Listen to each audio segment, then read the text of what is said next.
Here's an interesting one. This is from Pacific Ocean, very top of the state, very top of the Olympic Peninsula. And we are going to cut it, see what it looks like on the inside. I have a good feeling about this.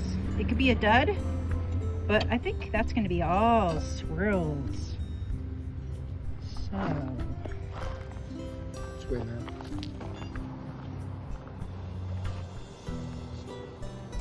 It's gonna be small. yeah.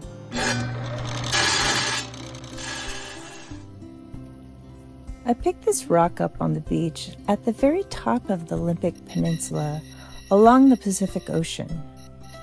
And when we cut it open, I immediately knew I had to make something out of it, like fast. I desperately needed it. It was so pretty. I just love it. I had a feeling it had potential, but I didn't expect it to be this pretty. So here I am, battling it out with equipment, trying to get the old Cab King working. The problem is, I don't have a trim saw. Normally, you'd trim a slab down close to the shape that you want first, so you're not grinding away half of the Pacific Northwest by hand, like a lunatic. But anyway, here we are. So I decided to freehand this thing and hope for the best, which honestly is kind of how I make most of my art. I tend to work with the stone instead of forcing it into a perfect template.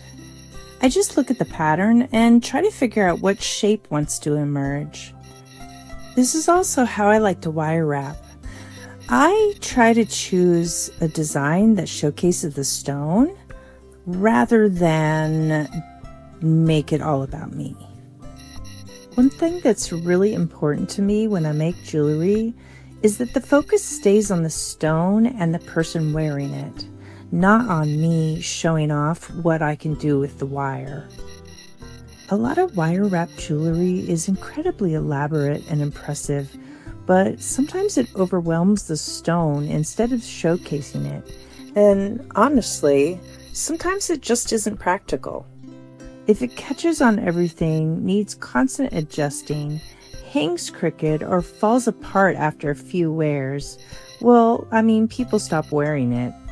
I've actually had people at shows tell me, "Oh, I never buy wire wrap jewelry anymore because it always breaks." And every time I hear that, I think, well, you haven't worn mine. Because durability matters to me. Comfort matters to me. The way it hangs matters to me. I design for the stone, but I also design for the person who's going to wear it. Kind of like finding the soulmate for the stone.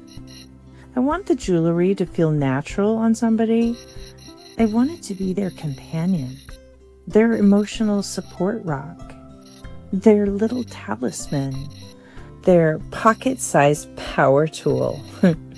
Something they actually wear all the time instead of leaving it in a jewelry box because it's annoying. As for my process on cutting cabs, I like to establish a shape first before I move on to the dop stick.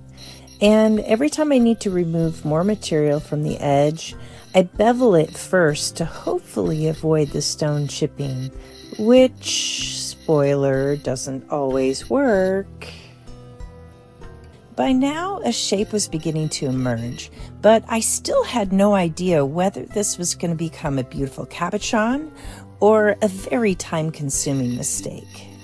And then, right when I finally got the oval almost perfect, it broke.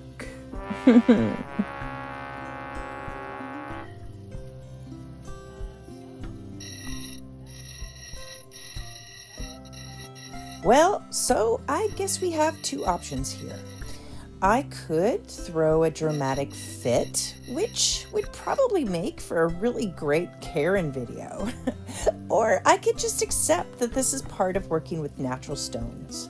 Nobody died. The rock broke. We regroup. That's what we do here.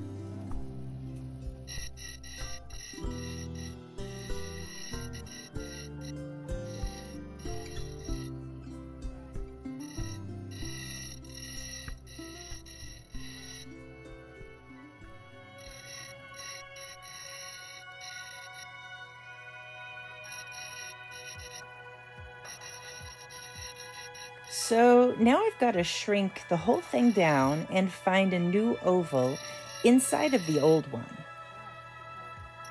This is when you realize that lapidary is not simply about geometry.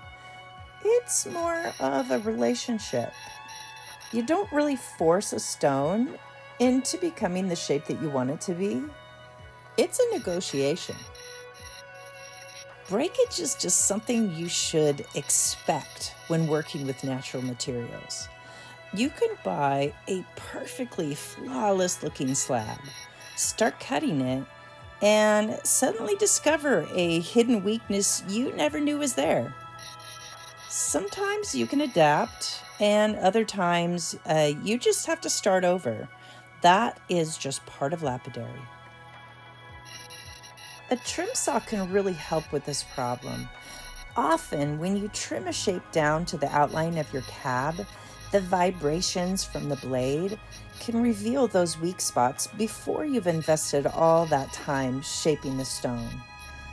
Unfortunately, I just didn't have one available yet for this project, so I had to wing it.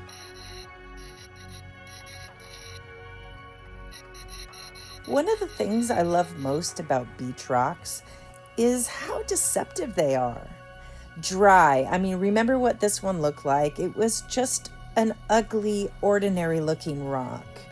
But wet though, all of these colors came out, and I could see that there was some swirls inside that I just knew once I cut them, they would come to life. And they did, wouldn't you agree? And if you want some accurate geology information here, Washington is so weird. Unfortunately, or fortunately, depending on how you look at it, maybe it is fortunate because weird is, well, interesting. Weird geology leads to some weird rocks that have no names and can't be found anywhere else online. You're not going to be able to find beads made with this stone or, anything really. You're not going to be able to buy slabs unless I sell some because this is just a weird rock. I have no idea what it is.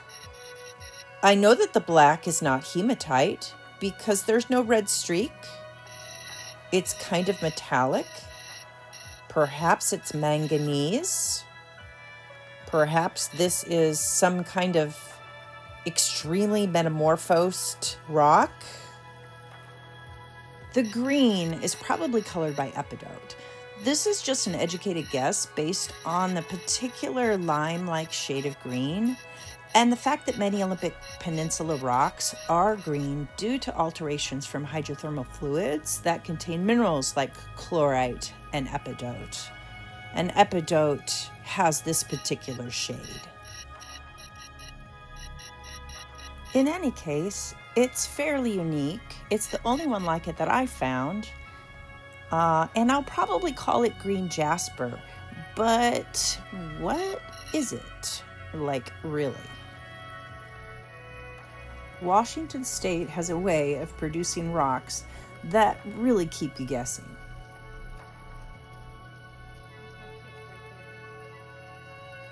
Right now, I'm not making the finished cabochon yet. My goal here is simply to create a balanced shape.